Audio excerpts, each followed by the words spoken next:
Saudações, anjos!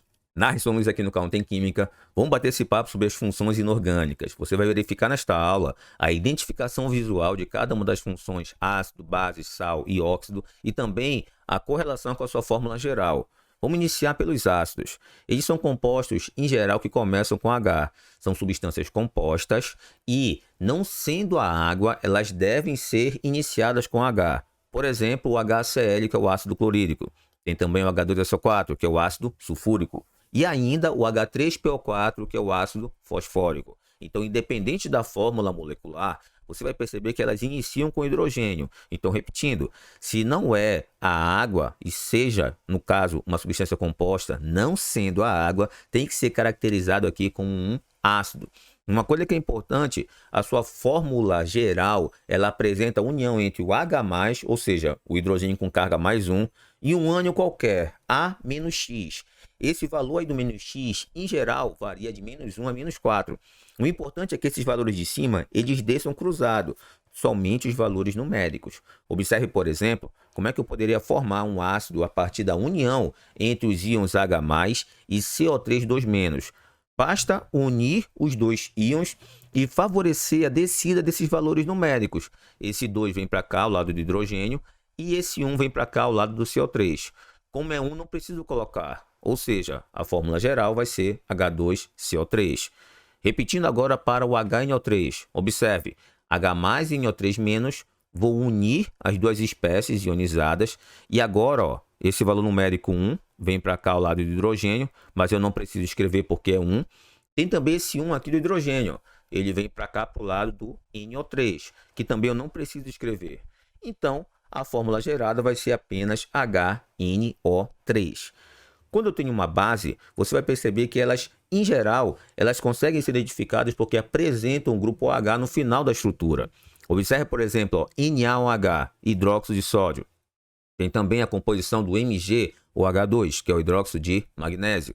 E ainda o AlOH3, que é o hidróxido de alumínio. Independente da estrutura formada, do cátion aqui, você sempre terá o grupo OH no final, identificando que isso aqui é uma base. Composição agora para a fórmula geral deles. O cátion B aqui, mais Y, pode ser geralmente o metal.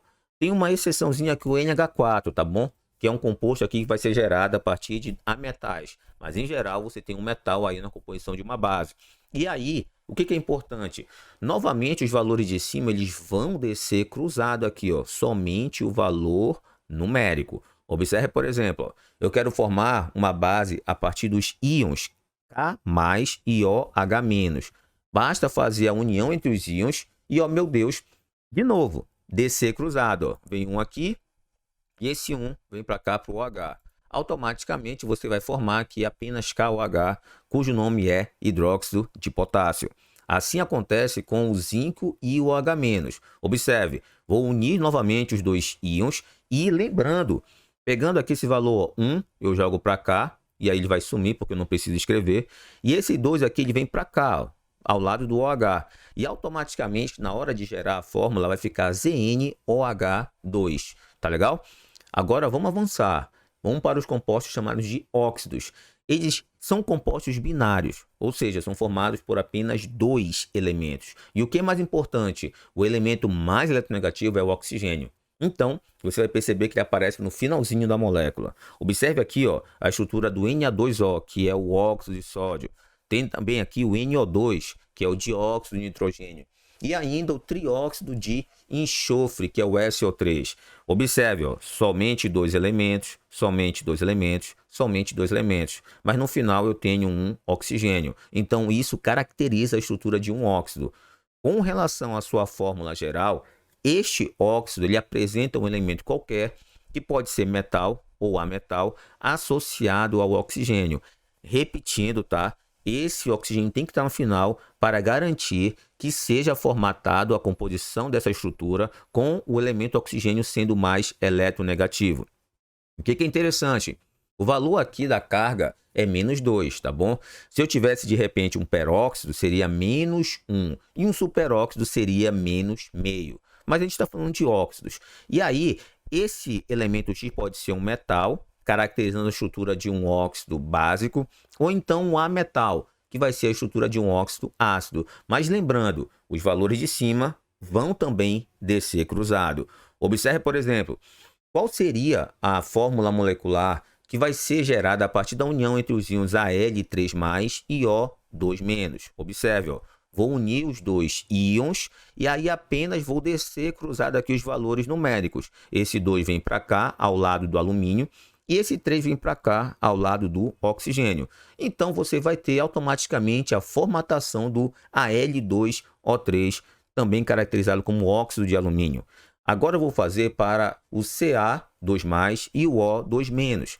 Unindo os dois íons, observe, ó, jogo esse 2 para cá, ao lado do cálcio, e também vou pegar esse 2 aqui, ó, e jogar ao lado do oxigênio.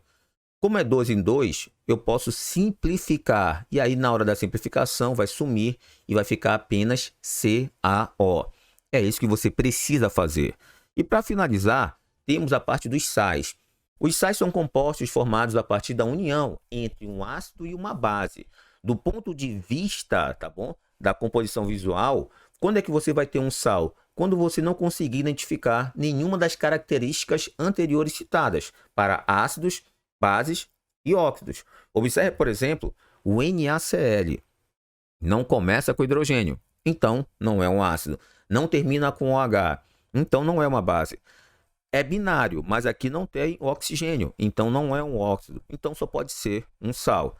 Assim acontece com as demais estruturas, ó, carbonato de cálcio e também, ó, fosfato de magnésio. Você não consegue caracterizar nenhuma dessas duas aqui sendo ácido, base ou então um óxido. Então tem que ser um sal. Além disso, a composição da sua fórmula geral, ela deriva da interação entre os íons, tá bom? B mais Y e A menos X. E o que é importante? Esse cátion aqui, ele vem da base e esse ânion aqui, ele vem do ácido. Por exemplo, qual seria o sal formado a partir da interação entre o alumínio 3+ e o sulfato -2? Vamos unir? Olha só, vou unir os dois íons, tá bom? Al3+, esse é o 4,2-. Vou jogar esse 2 para cá ao lado do alumínio e esse 3 ao lado do sulfato. E ao fazer isso, eu vou organizar colocando um parêntese e eu vou ter aqui a estrutura do Al2SO4,3, cujo nome é sulfato de alumínio. Tem também a interação entre o cálcio 2+ e o cloreto aqui, ó, -1. Unindo os dois, ó, coloquei um aqui, ó, que não precisa, e esse 2 bem daqui, do cálcio, ele vai para cá, para baixo do cloro. E aí você vai ter aqui a composição do CaCl2, também chamado de cloreto de cálcio. Beleza? Bom, a gente vai ficando por aqui. Eu quero agradecer pela tua atenção e pedir aí que, se você ainda não é inscrito no canal, por gentileza, se inscreva. Dá uma força aqui para esse canal continuar crescendo. Neste momento, estamos aqui com uma quantidade que está chegando a 2.000 seguidores. Muito obrigado pela participação de todos vocês. Compartilha para os amigos isso. E, para que você sempre seja lembrado aí quando eu postar um vídeo, lembra de também você verificar aí se está ativado o sininho das notificações. Beleza? Beijão, fique com Deus.